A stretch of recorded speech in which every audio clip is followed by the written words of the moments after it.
Hey, what's up, fellas? It's almost 10:30. There's one of the dog ladies here. I'll pan around. She lives in what they call a combined household where there's, I think, six of them living there. Anyways, doesn't matter. I finished cutting the front yard, picking up all the stuff, getting everything kind of ready, and I was in the backyard. Just finished up mowing and was getting ready to start on the pool, which I still have to do. I got my push-ups out of the way. I'm up 100, and I got some of my deep knee bends and some of my leg lifts done. I haven't finished with the sit-ups. Here, I'll show you what happened. So I'm out here in the back, and as you can see, I used the blower and got all the crap out of the way. I just finished the backyard. There is the sun. That's pretty nice. There's the Franklin Mountains. There's the sun. I was just heading to try to work on the pool, and there was a guy, one of my neighbors. Well, he's in our community. He's hanging over the back gate waiting for me to finish. And he goes, "Hey, Frank, how you doing? Da, da, da, da, da. Hey, you got a few minutes? I'd like to talk to you." And I was like, "Yeah." I came in, made him a cup of coffee. We sat down and started talking about stuff. And because he lives, let me show you, he lives up there on the hill. He lives up there on the hill. And he was busting my balls, like saying stuff like, I don't normally get down here to the ghetto.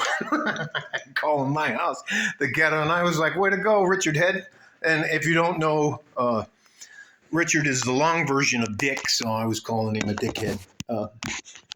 So anyways, we do our little ribbon back and forth. Good guy. Very, very well off. He's the one who hooked me up with a T&E attorney to disguise. Let's just say that on paper, it doesn't look like I own hardly anything. But if you know anything about the Panama Papers, it's kind of stuff like that. The only thing I was surprised about is how much it cost to use the T&E attorney at the time, because I was being a tightwad. Oh, it really paid off now. So anyways, get on to the subject. Who almost said his name? I'll say his first name, David. David's a widower. He married his high school sweetheart.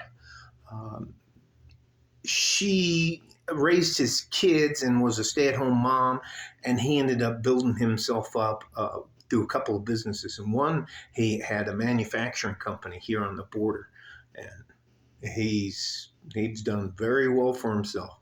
But he is not pretentious at all. In fact, I always bust his balls about his car. He drives to like a 2000 or a 2001 Toyota Tacoma, and he just keeps running. And he always tells me, "What the fuck do I need a car? I don't have to prove shit to anybody." And you know what? That says a lot about, to me, that says a lot about a person who there's a lot of guys out there that are very pretentious.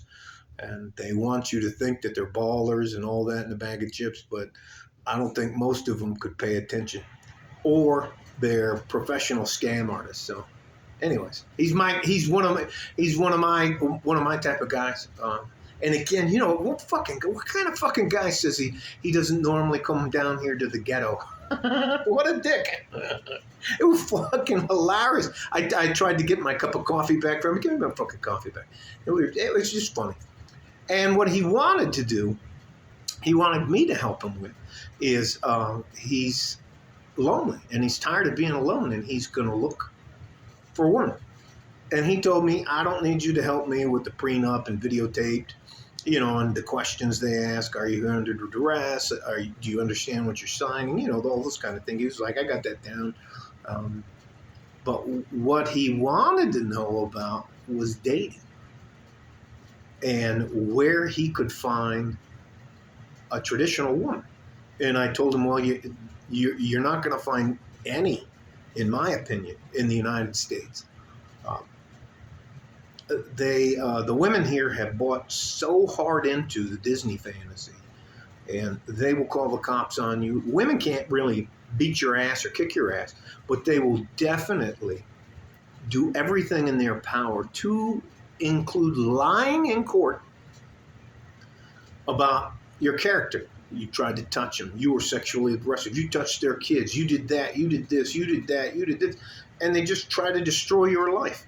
So I talked to him about how I found my wife in Juarez. I talked to him about Central and South America. I talked to him about going to uh, the Middle East. I talked to him about going to Asia. There are so many women in the Asian community. I'm talking Thailand, Japan, Okinawa, all those places, China, Hong Kong, Indonesia, Vietnam. All of they have. They call them leftover women. That's the nicest word they have for them.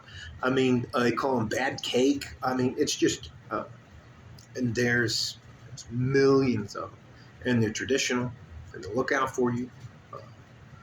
I personally wanted what they call an executive marriage, where we're both partners, 50-50.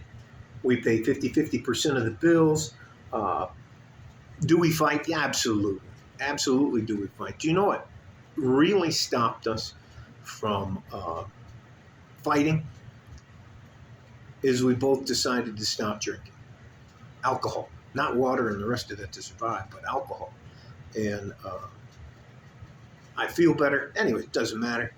Uh, that was our Achilles heel. And so you're just not in the right frame of mind when and you shouldn't be making decisions or saying things or talking to anybody if you're drinking. Seriously talking to anybody. Don't make any fucking business deals when you're drinking. And that's how a lot of guys, when I was in the civilian community, they'd take him up and get him liquored up and talk to him about a deal. And it's just, anyways, I digress. Back to Dave. And I call him Dave. He like, David, that's David. And he dresses like a fucking bum. Blue jeans, old faded blue jeans. He likes those logger shirts. They got all these little squares on the shirt and it's buttoned down. You would never know if this guy drove up that he's very wealthy. He'd be very upset with me if I mentioned how much. Hey, that fucking man. And we talked and talked and talked, and I said you have to have a list of things that you want.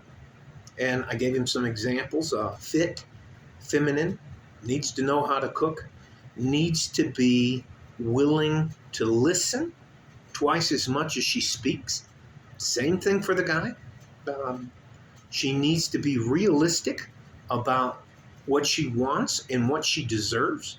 And honestly, I just don't believe Western women, or especially American women, believe anything about that. And my channel is not about bashing on women or pointing out their shortcomings, because I don't want someone to point out my shortcomings. I just think that the delusion with most women is extremely strong. And the other thing, he wants someone close to his age. He's